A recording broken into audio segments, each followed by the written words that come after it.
बोलिए शंकर भगवान की जय। आपका हमारी YouTube चैनल में बहुत बहुत स्वागत है।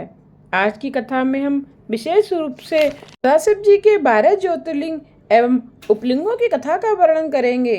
सूत जी कहते हैं, मुनियों ने सूत जी से कहा कि प्रभु, आपने लोकहित के लिए भगवान शंकर की परम पवित्र अनेकों कथाएं सुनाई हैं।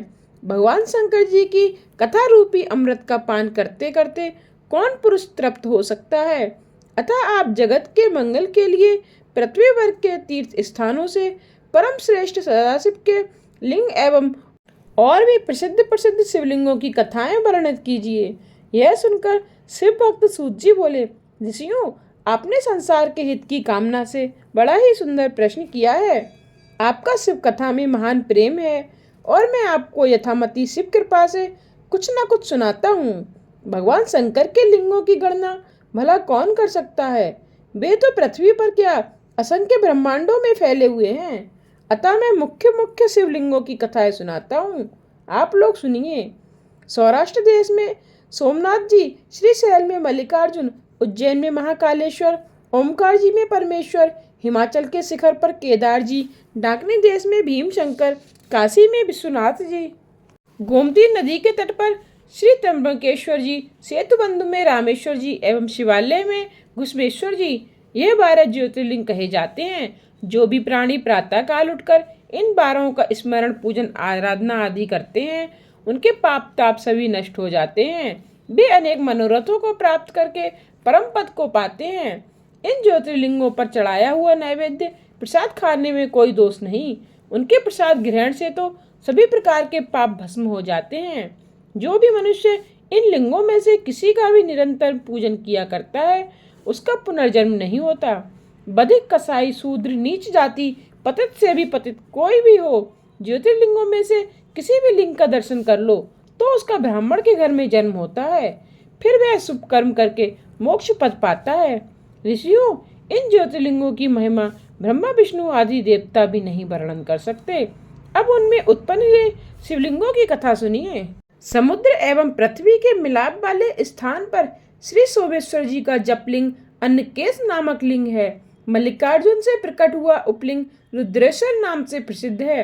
वह भृगुकक्ष देश में संपूर्ण प्राणियों को सुख देने वाला है। नर्मदा नदी के तट पर महाकाल नामक शिवलिंग से प्रकट हुआ दुग्धेश नामक उपलिंग है। और जो ओंकार से प्रकट हुआ कर्दमेश्वर नाम का उपलिंग है, वह बिंदु सरोवर में सब प्रकार के मनोरथ पूर्ण करने वाला प्रसिद्ध है। केदारेश्वर से प्रकट हुआ भूतेश्वर नामक उपलिंग है। वह यमुना के तट पर विद्यमान है। भीम शंकर से प्रकट हुआ उपलिंग जो बल बुद्धि को बढ़ाता है, उसका नाम भीमेश्वर है। वह पर्वत पर स्थित है। नागेश्वर शंकर का उपलिंग पाप नाशक भूतेश्वर नाम से प्रसिद्ध है। मल्लिका सरस्वती नदी के तट पर विख्यात है। श्री रामेश्वर जी का उपलिंग गुप्तेश्वर नामक है। घूमेश्वर नाम का उपलिंग व्यागेश्वर नाम से है। ये सब लिंग और उपलिंग पापों को भस्म करके भक्तों को अनेकों फल प्रदान करते हैं। इनका पूजन एवं दर्शन करने से सब प्रकार के मनोरथ सिद्ध होते हैं। सूत जी बोले, ऋषियों, पतित पावनी भगीरथी गंगा जी के तट पर मुक्तिदात्री काशीपुरी है। वहाँ भगवान शंकर का निवास है। इसी पुरी में कृतिका वासेश्वर नामक शिवलिंग है, जो कि बालक वृद्ध सभी को अपने समान बनाकर मुक्ति देने वाला है। इसी तरह और भी तिलभांडेश्वर, दशाश्वमेध आदि लिंग हैं। कौशिकी नदी के किनारे अन्य 2 लिंग हैं, जिनके नाम भूतेश्वर और नारीश्वर प्रसिद्ध हैं। गांडवी नदी के तट पर बटकेश्वर लिंग है और फाल्गुन नदी के तट पर पूरेश्वर लिंग है। उत्तर प्रदेश में केवल दर्शन मात्र से ही मनुष्यों के सभी मनोरथों को पूर्ण करने वाला सिद्धनाथेश्वर एवं भूतेश्वर 2 लिंग विद्यमान हैं। ऋषि दधीची के युद्ध स्थल पर श्रृंगेश्वर, वैद्यनाथ तथा जपेश्वर लिंग है।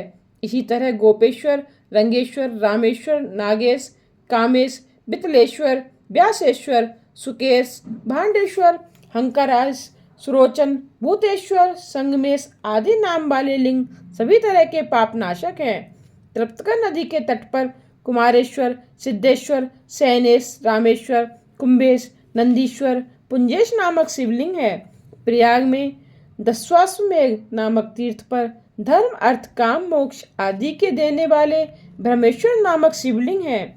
इसको ब्रह्मा जी ने स्थापित किया था। इसी स्थान पर संपूर्ण दुख विनाशक सोमेश्वर, ब्रह्म तेज वर्धक भारद्वाजेश्वर, संसार के सभी मनोरथों को पूर्ण करने वाले शूलटंकेश्वर एवं भक्तों की रक्षा करने वाले माधवेश्वर लिंग है। अयोध्या में रघुवंशी राजाओं को सुख देने वाले नागेश लिंग हैं। पुरुषोत्तमपुरी में शुभ सिद्धदाता भुवनेश एवं सभी आनंद के देने वाले लोकेश महाशिवलिंग हैं। लोकहित के लिए स्थापित कामेश्वर, परम शुद्धिकर्ता गणेश, शुक्रेश्वर एवं शुक्र सिद्धि आदि लिंग हैं। मनुष्य मात्र के सभी मनोरथों को पूर्ण करने वाले एवं सभी पापों के नाशक बटेश्वर, कृपालेश एवं बकरेश शिवलिंग हैं। ये सभी सिंधु नदी के किनारे पर स्थित हैं। धूत पापेश्वर, भीमेश्वर, सूर्येश्वर यह लिंग अंश से परमेश्वर हैं। नंदीश्वर जी तो संसार भर में ज्ञान देने वाले सर्व पूज्य प्रसिद्ध माने जाते हैं एवं महापुराण रूप नागेश्वर शिवलिंग हैं। इसी प्रकार रामेश्वर, बिमलेश्वर, कंटकेश्वर तथा समुद्र के किनारे धनुकेश आदि लिंग महाप्रसिद्ध हैं। चंद्रेश्वर लिंग चंद्रमा के समान कांति देने वाले हैं। सभी कामनाओं को पूर्ण करने वाले विद्येश्वर लिंग हैं। विश्व में मशहूर विश्वेश्वर लिंग है। इसी कारण आपका नाम शरणेश्वर प्रसिद्ध है। अबुदाचल पर्वत पर कर्दमेश लिंग है एवं किटीस तथा अचलेश नाम के ये लिंग लोक सुखकारक हैं। कौशिका नदी के तट पर नागेश्वर एवं कल्याण पात्र अंतेश्वर महाशिवलिंग हैं। योगेश्वर, वैद्यनाथेश्वर, कोटीश्वर, सत्येश्वर, भद्र नामक सदाशिव, हरचंगीश्वर, संगमेश्वर नाम वाले लिंग पूर्व दिशा में विद्यमान हैं। सूत जी बोले, ऋषियों, दक्षिण देश में ये लिंग विद्यमान हैं। पितामह ब्रह्मा जी की नगरी में एक चित्रकूट नाम का पर्वत है। वहां पर श्री ब्रह्मा जी ने मत्तगयंद नामक शिवलिंग की स्थापना की है। यह सब प्राणियों को सभी प्रकार की संपत्ति देने वाला है। उससे पूर्व दिशा में मनुष्यों के मनोरथ पूर्ण करने वाला कोटिश नाम का शिवलिंग है और पापनाशिनी गोदावरी के पश्चिम की ओर पशुपति नामक शिवलिंग है। वहां से दक्षिण की ओर लोक हितकारक सती श्री अनुसुईया जी को आनंद देने वाला अतीश्वर लिंग है। ऋषि बोले, सूत जी, तेजोमय अत्रिश नाशक शिवलिंग की किस प्रकार उत्पत्ति हुई, कृपा करके विस्तार पूर्वक सुनाइए। सूत जी बोले, ऋषियों, दक्षिण की ओर चित्रकूट पर्वत के समीप कामद नाम का महावन है। ब्रह्मा जी के पुत्र अत्रि महेश्वरी ने अपनी पत्नी अनुसुईया जी के साथ यहाँ निवास करके बहुत समय तक तपस्या की। एक समय की बात है कि उस वन में वर्षा नहीं हुई। इस प्रकार 100 वर्ष बाद अकाल पड़ गया। अन्न जल का अभाव हो गया। भूख से प्राणी मरने लगे। पेड़ पत्ते फल फूल कुछ भी नहीं रहा। सारी प्रजा दुखी हो गई। यह देखकर अनुसुईया अत्यंत व्याकुल होकर अपने पतिदेव से बोली, पतिदेव, मैं इन प्राणियों का दुख नहीं देख सकती। आप इसके लिए कोई प्रयत्न करें। यह सुनकर महर्षि पद्मासन लगाकर बैठ गए। प्राणायाम द्वारा वायु ब्रह्मांड में जाकर शिव ध्यान में मग्न हो गए। उन्हें शरीर की सुध-बुध नहीं रही। शिव की सारी दिव्य ज्योति द्वारा उनके हृदय में प्रकाश भर गया। जब अत्रि जी समाधि में लग गए तो उनके शिष्य गण यह देखकर भूखे प्यासे वहां से भाग गए। तब तो अकेली अनुसुईया पति की सेवा में तत्पर हुई। सती ने मंत्रों द्वारा वह पार्थिव प्रतिमा की रचना की। फिर नियम पूर्वक उसके अर्चन पूजन में लग गईं। मानस उपचारों के द्वारा पूजन से शिव को प्रसन्न करने लगीं। हाथ जोड़कर अपने पति तथा शिव की परिक्रमा नित्य का उनका काम था। साध्वी अनुसुईया अपने पतिव्रत के प्रभाव से बड़ी तेज वाली थी। महर्षि तथा अनुसुईया दोनों ही शिव आराधना में संलग्न थे। ऋषियों, श्री महादेव जी उन दोनों की तपस्या से प्रभावित होकर ऋषि मुनि देवगणों को साथ लेकर वहां पहुंचे, जहां गंगाधिक पवित्र नदियां भी उनके दर्शनों के लिए वहां आ गई थी।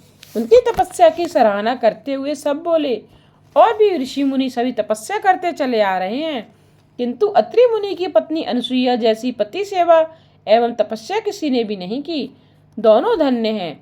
इस प्रकार सभी देवता ऋषि मुनि उन दोनों की कीर्ति गायन करते करते अपने अपने धाम में चले गए, किंतु भगवान शंकर अत्यंत प्रसन्न होकर अपने संपूर्ण अंशों से वहां रुके रहे। केवल अंशी भाव से कैलाश पर पधारे। पतित पावनी गंगा जी भी अनुसुईया के पतिव्रत प्रभाव से उस पर अनुग्रह करती हुई प्रेम वृद्ध होकर वहां रुक गईं। और बोली, अब जब तक मैं पतिपरायण अनसुईया का हित ना कर लूं तब तक कहीं नहीं जाऊंगी।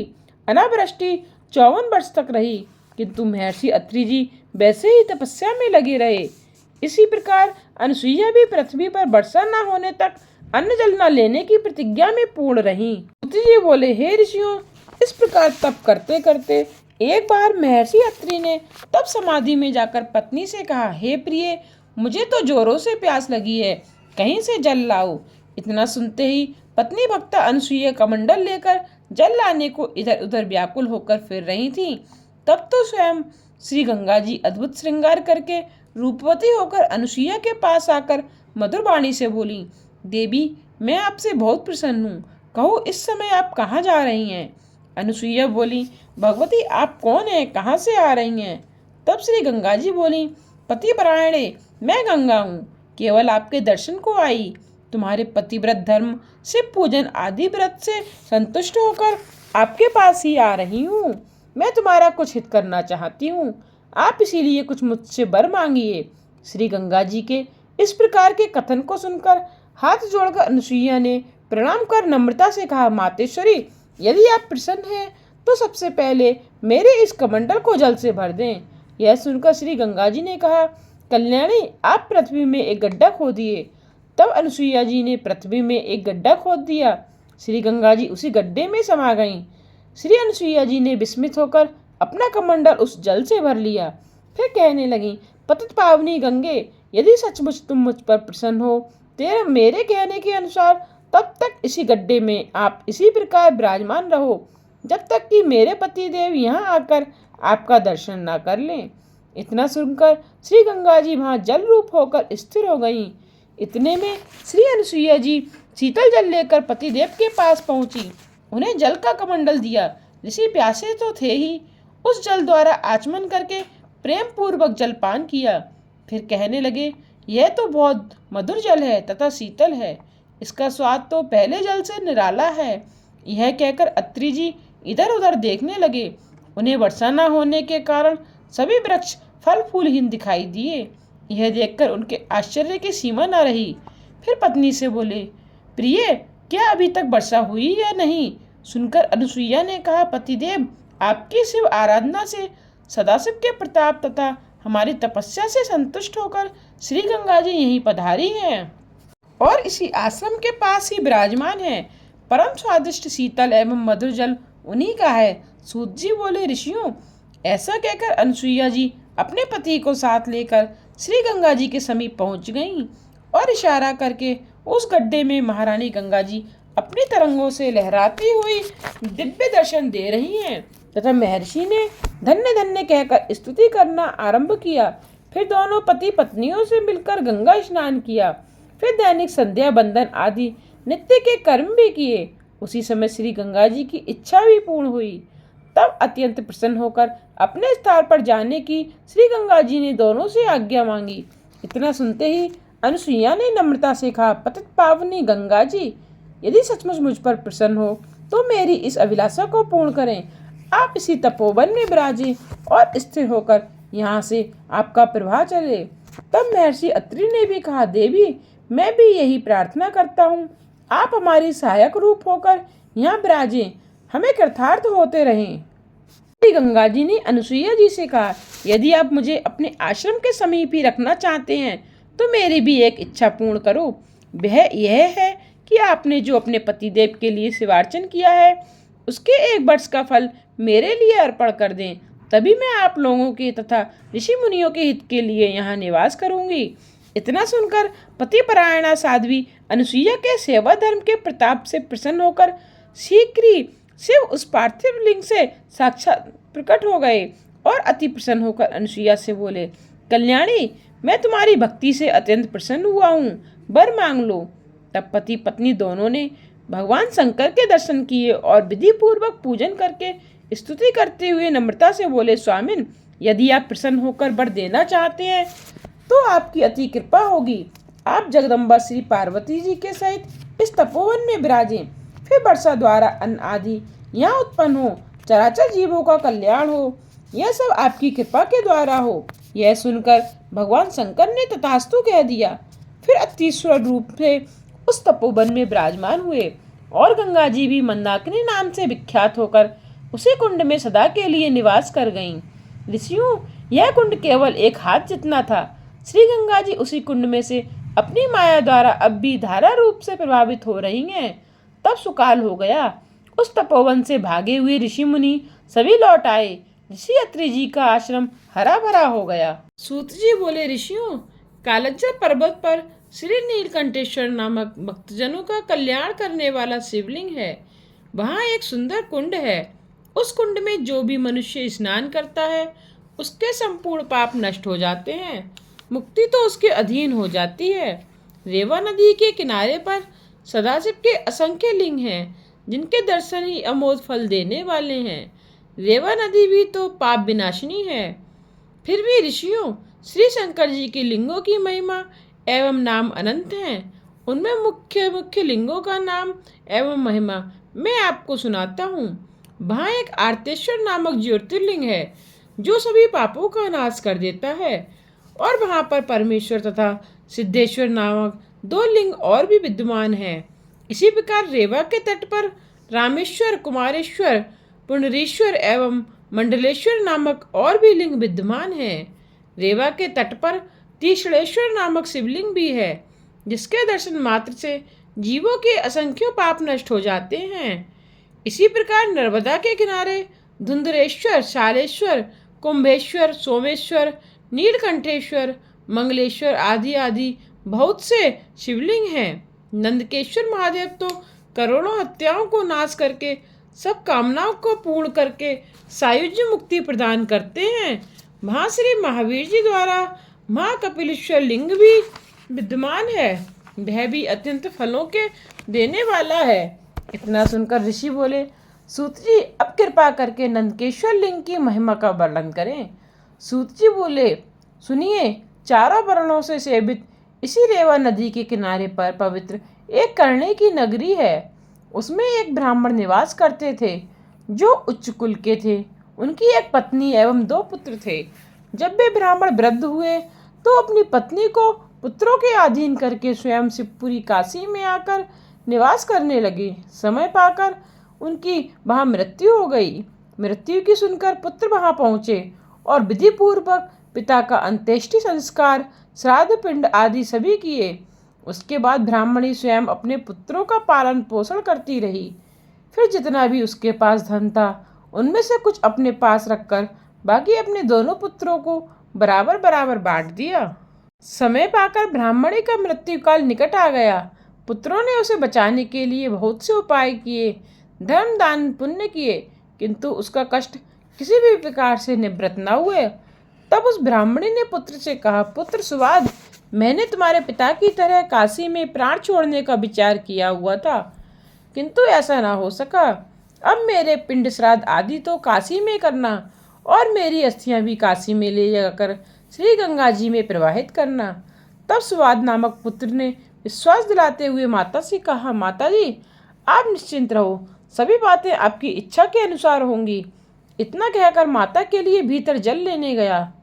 इतने में उस ब्राह्मणी ने शिव ध्यान करते करते अपने प्राण त्याग दिए। उसके बाद यह देखकर दोनों पुत्र रोने लगे। कुटुंबी पड़ोसी सब आ गए, अपनी माता का दाह संस्कार किया।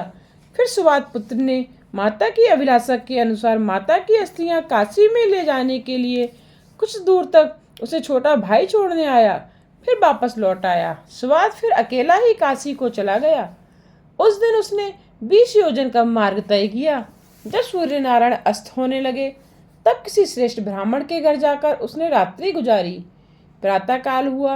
वह थका माना तो था ही। नित्य के कर्मों से निवृत्त होकर विधि पूर्वक शिव पूजन करके अपने अनुचर के साथ वह दिन वहीं गुजारा। जब रात्रि काल हुआ तो उसे एक अद्भुत सी बात दिखाई दी। सूत जी बोले, ऋषियों, उस घर का स्वामी ब्राह्मण उस रात को शाम के समय जब घर से बाहर की ओर निकला तो उसे याद आया कि हमने तो गाय की धार नहीं निकाली। तब वह अपनी स्त्री से बोला, दूध का बर्तन लाओ, खूंटे से बछड़ा खोलो। यह सुनते ही भार्या ने पति को दूध दूहने का पात्र दे दिया और बछड़ा खोलकर गाय के पास ले आई। कहीं बछड़ा अधिक दूध न पी जाए, यह सोचकर बछड़े को गाय के स्तरों से हटा दिया। ऐसा होने पर भी बछड़ा कूदने उछलने लगा। ब्राह्मण के रोकने के प्रयत्न करने पर भी उसके पाँव में बड़ी ठोकर लगी। फिर उसे क्रोध भी आया और डंडा लेकर बछड़े को पीटना शुरू कर दिया। यह देखकर बेचारी गाय रोने लगी और कर ही क्या सकती थी। बछड़े को मारपीट कर ब्राह्मण ने दूध निकाल लिया, फिर चलता बना, किंतु गाय बहुत ही दुखित होकर विलाप कर रही थी। यह देखकर बछड़ा माता से बोला, माता जी, तुम क्यों रोती हो? यह सब तो कर्मों का खेल है, तुमको दुखी नहीं होना चाहिए। माता ने कहा, हे पुत्र, मैं बड़ी निर्भाग्य हूँ जो अपने बच्चे को दूध तक नहीं पिला सकती। देखो तुमको उस ब्राह्मण ने कितना पीटा है। मैं अभागिन देखती रही और कुछ भी कर नहीं सकी। तब बछड़ा बोला, हे माता, तुम धैर्य धारण करो, यह सब भाग्यों के अनुसार होता रहता है। जो जैसा करता है वैसा ही फल भोगता है। सूत जी बोले, इस प्रकार ज्ञान की बातें अपने बछड़े से सुनकर शोक करती हुई गाय बोली, पुत्र, मैं सब कुछ जानती हूँ, किंतु माया में फंसकर मुझसे यह दुख देखा नहीं जाएगा। मैं तभी शांत होऊंगी जबकि इस ब्राह्मण से बदला चुका लूंगी। मेरी भांति यह ब्राह्मण भी दुख भोगेगा। बछड़ा बोला, हम लोग अपने पूर्व जन्म के कर्मों से पशु हुए हैं और दुख पा रहे हैं, फिर भी तुम इस ब्राह्मण को मारोगी तो तुम्हें ब्रह्म हत्या का पाप लगेगा। इसलिए माता जी, आप धैर्य धारण करके शुभ कर्म करो, पाप कर्म में प्रवृत्त ना हो। यह सुनकर गाय बोली, हे पुत्र, तुम ज्ञान द्वारा मुझे समझा रहे हो, यह ठीक है, किंतु गाय के सताने का भी ब्राह्मण को दंड मिलना चाहिए। मैं दुखित होकर अवश्य ही प्रातःकाल उस ब्राह्मण का नाश कर दूंगी। बाकी रही ब्रह्म हत्या, उसे मिटाने का उपाय मैं जानती हूँ। मैं वहां पहुंचकर ब्रह्म हत्या निवारण कर लूंगी। सूत जी बोले, यह सुनकर बछड़ा शांत हो गया। उधर सुवाद ब्राह्मण, जो अपनी माता की अस्थियां काशी ले जाने वाला था, वहां गाय और बछड़े की सभी बातें सुन रहा था। तब उसने मन में विचार किया कि प्रातःकाल मैं यह देखूंगा कि गाय किस प्रकार ब्राह्मण से बदला लेती है और कहाँ जाकर अपनी ब्रह्म हत्या का पाप निवारण करती है। इसके पीछे पीछे मैं वहां तक चला जाऊंगा। वह सुवाद मन में ऐसा विचार कर रात को वहां सो गया। जब प्रातःकाल हुआ तब घर के स्वामी ने अपने पुत्र से कहा, हे पुत्र, मुझे किसी आवश्यक कार्य के लिए बाहर जाना है, तू ही गाय धो लेना। सूत जी बोले, यह कहकर ब्राह्मण वहां से चला गया। तब ब्राह्मण पुत्र ने बछड़े को खूंटे से खोला, गाय धोने की तैयारी की। उस लड़के की माता भी वहां पहुंच गई। फिर वही कांड हुआ, यानी उस ब्राह्मण के पुत्र ने भी बछड़े को पीटा। तब गाय को क्रोध आ गया और दोनों सींगे नीचे करके उस ब्राह्मण पुत्र की बगल में मार दिए, जिससे वह बेहोश होकर पृथ्वी पर गिर गया। उसकी माता ने बहुत कोलाहल मचाया। गांव के अड़ोसी पड़ोसी सबके सब वहां पहुंच गए। उस बालक का पिता भी भागता भागता वहां पहुंच गया और अपने पुत्र की यह दशा देखकर रोने लगा। तब क्या हो सकता था, थोड़ी ही देर में उस लड़के के प्राण निकल गए। तब तो बड़ा हाहाकार मच गया, सभी रोने लग गए। उस गाय को डंडे से पीटकर खूंटे से खोलकर उस ब्राह्मण ने घर से बाहर निकाल दिया। गाय का बछड़ा भी पीछे पीछे भाग गया। ब्रह्म हत्या के कारण उस श्वेत वर्ण वाली गाय का रंग काला हो गया। यह देखकर सभी लोग विस्मित हो गए। वह पथिक सुवाद ब्राह्मण विस्मित होकर उसके पीछे चल दिया। धीरे धीरे वह गाय नर्मदा के तट पर पहुंची, जहाँ श्री नंदकेश्वर महादेव विराजमान थे। गाय सीधी नर्मदा के जल में घुस गई। नर्मदा की धारा में उसने 3 गोते लगाए। उससे उसका काला रंग धुल गया और फिर सफेद रंग की हो गई। यह देखकर सुवाद आश्चर्य करने लगा, अरे यह क्या हो गया, इसका काला रंग कहाँ गया? तब धन्य धन्य कहते हुए उसने गाय को प्रणाम किया। तब गाय जल से निकलकर अपने पहले स्थान पर चली गई, किंतु उस दुष्ट ब्राह्मण के घर नहीं गई। उसके बाद यह सब देखकर अपने सेवक के साथ सुवाद ने उसी नदी में स्नान किया। फिर अपना नित्य कृत करके उस तीर्थ स्थान की प्रशंसा करता हुआ वह काशी की ओर चल पड़ा। तब मार्ग में उसे एक युवती दिखाई दी, जिसने अनेकों अलंकार धारण किए हुए थे। मंद मंद हंसती हुई आकर बोली, ब्राह्मण देवता, तुम अत्यंत प्रसन्न दिखाई देते हो, कहाँ से आ रहे हो और कहाँ जा रहे हो? यह सुनकर सुवाद ने अपना सारा वृत्तांत उस युवती को कह सुनाया और कहा, मैं अपनी माता की अस्थियां काशी में गंगा जी में पहुंचाने जा रहा हूँ। क्योंकि मरते समय माता ने मुझे यही आज्ञा दी थी। इतना सुनकर वह युवती बोली, अरे ब्राह्मण, तुम तो बड़े भोले भाले हो। इस तीर्थ को छोड़कर तुम कहाँ भटकने जा रहे हो? यह तीर्थ अत्यंत पवित्र है। अपनी माता की अस्थियां इसी में प्रवाहित कर दो और प्रतिवर्ष वैशाख शुक्ल पक्ष की सप्तमी के दिन इसी नर्मदा नदी की पवित्र धारा में श्री गंगा जी आती हैं और आज वही शुभ दिन है। तुम देर मत करो, अपनी माता जी की अस्थियों को इसी में प्रवाहित कर दो। तुमको अन्यत्र जाने की कोई आवश्यकता नहीं। इस प्रकार कहकर वह युवती देवी वहां से अंतर्ध्यान हो गई। तब तो प्रसन्न होकर वह सुवाद ब्राह्मण अपने दास के साथ उसी नदी पर लौट आया और अपनी माता जी की अस्थियां निकालकर श्री गंगा जी का ध्यान करके नर्मदा की पवित्र धारा में प्रवाहित कर दी। उसे वहां एक आश्चर्यजनक दृश्य दिखाई दिया। उसने देखा कि माता दिव्य देह धारण करके जय जयकार करती हुई यह कह रही हैं कि पुत्र, तुम धन्य हो, तुमने मेरी सदगति कर दी। तुमको धन धान्य की कभी कमी नहीं होगी। तुम्हारा वंश पड़ेगा और सभी दीर्घायु होंगे। परमात्मा तुम्हें सदा सुखी बनाए रखेगा। हे ऋषियों, इस प्रकार उस माता ने अपने पुत्र को आशीर्वाद दिए। फिर वे जय जयकार करती हुई शिवलोक को प्राप्त हुई। कथा सुनकर ऋषि बोले, सूत जी, अब आप यह कहिए कि प्रतिवर्ष वैशाख शुक्ला सप्तमी को गंगा जी नर्मदा नदी में किस कारण आया करती हैं? सूत जी बोले, ऋषियों, किसी ब्राह्मण की पत्नी जिसका नाम ऋषिका था, वह नर्मदा के किनारे रहा करती थी। उसका पति तो पूर्व जन्म के पापों के कारण तरुण अवस्था में ही चल बसा था।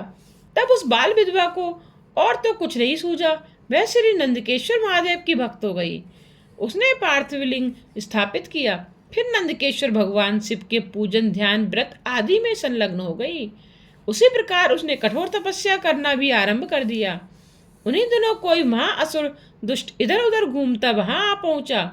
वह अत्यंत बलवान एवं मायावी था। उसने उस बाल विधवा तपस्विनी को देखा। उसके रूप पर मोहित होकर उसके पास पहुंचकर नाना प्रकार के प्रलोभन देता हुआ उससे विषय वासना पूर्ण करने को लिए कहा। वह दुष्ट काम से अंधा हो रहा था। तभी उससे रक्षा पाने हेतु उस तपस्विनी ने शिव की आराधना में और भी अधिक ध्यान लगा दिया। उसकी तरफ देखा तक नहीं। यह देखकर वह पापी अधिक क्रोध में आ गया। उस कल्याणी को भयभीत करने के लिए अपनी माया द्वारा उसने भयानक रूप दिखाई, उसे डराना धमकाना और उसे पकड़ने के लिए दौड़ा। तब तो डरकर वह ब्राह्मण पत्नी से मूर्ति से जाकर चिपट गई। अपने धर्म की रक्षा करने के लिए आर्त होकर शिव प्रार्थना करने लगी। भगवान शंकर का उसकी प्रार्थना से आसन डोल उठा। उस मूर्ति से भगवान प्रकट हो गए। उनके हाथ में त्रिशूल था और उसके द्वारा उस पापी को भस्म कर दिया, तपस्विनी का संकट दूर कर दिया। तब सौम्य रूप से उस ब्राह्मणी को दर्शन देते हुए बोले, हे कल्याणी, मैं तुम पर अति प्रसन्न हूँ, मन चाहा वर मांग लो। यह सुनकर भगवान शंकर के रूप पर मुग्ध हुई हाथ जोड़कर उस ब्राह्मणी ने प्रार्थना करी, हे देवादिदेव महादेव, भक्तों के रक्षक नाथ, आपके चरणों में मेरा बारंबार नमस्कार है। हे जगत के मंगल करने वाले, आपने ही तो मेरा पतिव्रत धर्म बचाया है। यदि आप मुझ पर प्रसन्न हैं तो इसी पार्थिव मूर्ति में सदा के लिए विराजमान रहें और मेरी भक्ति आप में दृढ़ रहे। यह सुनकर भगवान शंकर प्रसन्न होकर बोले, देवी, तुम्हारी अभिलाषा पूर्ण होगी। सूत जी बोले, उस समय आकाश से पुष्पों की वर्षा होने लगी। ब्रह्मा आदि सभी देवता अपने अपने वाहनों पर चढ़कर वहां आए और शिव स्वरूप दर्शन करके नम्रता पूर्वक प्रार्थना करने लगे। इधर पतित पावनी श्री गंगा जी भी उस सती ऋषिका के पास लहराती हुई आ गईं। अत्यंत प्रसन्न होकर बोली, कल्याणी, मैं भी प्रतिज्ञा करती हूँ कि प्रत्येक वर्ष वैशाख की शुक्ल सप्तमी के दिन मैं यहाँ आया करूँगी, क्योंकि जहाँ सदाशिव कर सदा निवास हो जाए वहाँ मेरा आगमन परम आवश्यक है। इतना वचन सुनकर ऋषि को परम आनंदित हुई। भगवान शंकर उसी दिन से अपने पूर्ण अंगों से उस पार्थिव लिंग में निवास करने लगे। तभी से प्रत्येक वर्ष वैशाख शुक्ला सप्तमी के दिन वहाँ गंगा जी आने लगीं। उसी दिन से यह तीर्थ नंदकेश्वर के नाम से संसार में प्रसिद्ध हुआ। हे ऋषिगण, यह दिव्य परम तीर्थ सभी घोर पापों का निवारण करने वाला है। इसी तीर्थ के पवित्र कुंड के स्नान से ब्रह्म हत्या आदि जैसे घोर पाप भी नष्ट हो जाते हैं। अंत में उसे शिव पद की प्राप्ति होती है। सूत जी बोले, हे ऋषियों, अब हम आपको पश्चिम दिशा के सदाशिव के पार्थिव लिंगों का वर्णन करते हैं। कपिला नाम की एक नगरी है, उसमें कालनेश्वर नाम का शिवलिंग है। उसके दर्शन से सभी पापों का नाश होता है। पश्चिमी समुद्र की ओर सभी कामनाओं को पूर्ण करने वाले सिद्धेश्वर नामक पार्थिव लिंग प्रसिद्ध हैं और अनेकों तीर्थ वहाँ विद्यमान हैं। समुद्र के किनारे एक गोकर्ण क्षेत्र भी है। वहाँ स्नान करने से ब्रह्म इत्यादि पापों की भी निवृत्ति हो जाती है। उन तीर्थों में अनेकों पार्थिव लिंग भी विद्यमान हैं। मुनियों, महाबली गोकर्ण सातों रसाताल एवं गुफाओं में भ्रमण करते हैं। वे कलिकाल के लगने पर कुछ कुछ लय को प्राप्त हो जाएंगे, फिर अपने ही पराक्रम से शिव पूजन करके शिव रूप होंगे। श्रेष्ठ मुनियों, यह वही गोकर्ण तीर्थ है जिसमें सभी नक्षत्र जाकर शिव स्वरूप हो जाते हैं और जहाँ ब्रह्मा विष्णु इंद्र विष्णुदेव मरुदगण वसु सूर्य अश्विनी कुमार चंद्रमा एवं नक्षत्र अपने अपने वाहनों पर चढ़कर उसके पूर्व की ओर भ्रमण करते हैं। यमराज, चित्रगुप्त, काल, अग्नि, पितर अपनी अपनी विभूतियों के साथ दक्षिण की तरफ दर्शन करते हुए भ्रमण किया करते हैं। सागरपति वरुणदेव गंगा, सिंधु नदी आदि नदियों को लेकर तीर्थ के पश्चिम की ओर दर्शन करते हुए भ्रमण करते हैं। कुबेर, पवन, भद्रा, काली, चंडिका तथा भूत प्रेत पिशाच आदि को साथ लेकर भवानी उत्तर की ओर सदाशिव के दर्शन में लगी रहती हैं। सारे देवता, पितर, गंधर्व, चारण, सिद्ध, विद्याधर, किन्नर, किंगपुरुष, गुहे, खग, बैताल, पिशाच, बलिदिति के पुत्र, दैत्य तथा सर्पगण एवं मुनिगण आदि सदाशिव के पवित्र दर्शन करके अपनी सभी कामनाएं पूर्ण करते हैं।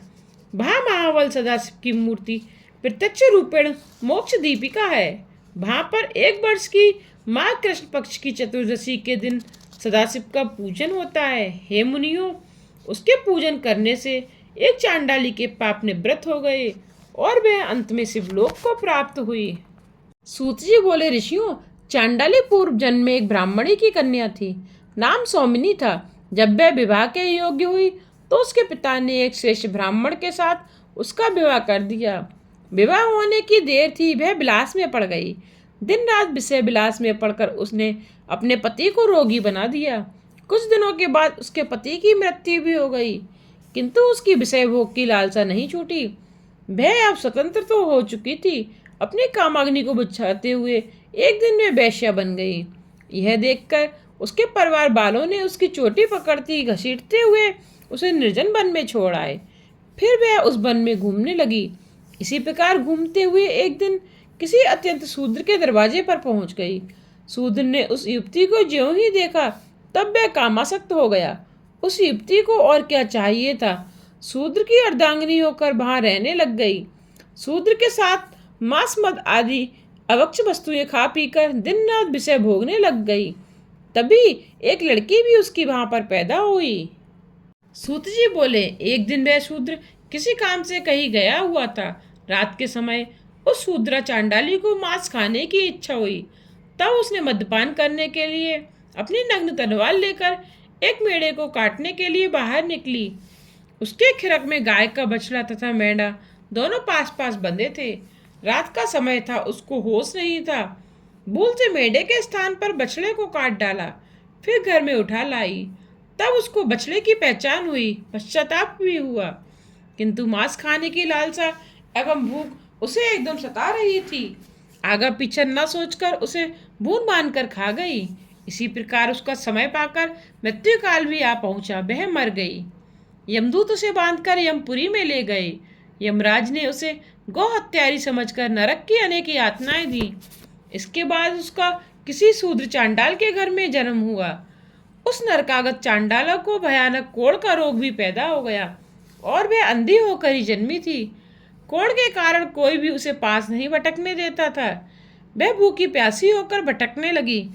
एक दिन उसने कुछ यात्रियों को देखा, उनके पास मांगने को गई।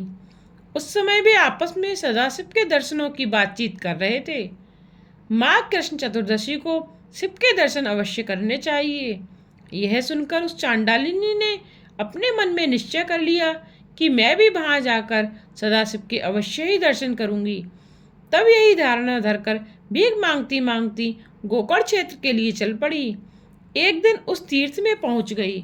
माँ कृष्ण चतुर्दशी की प्रतीक्षा करने लगी।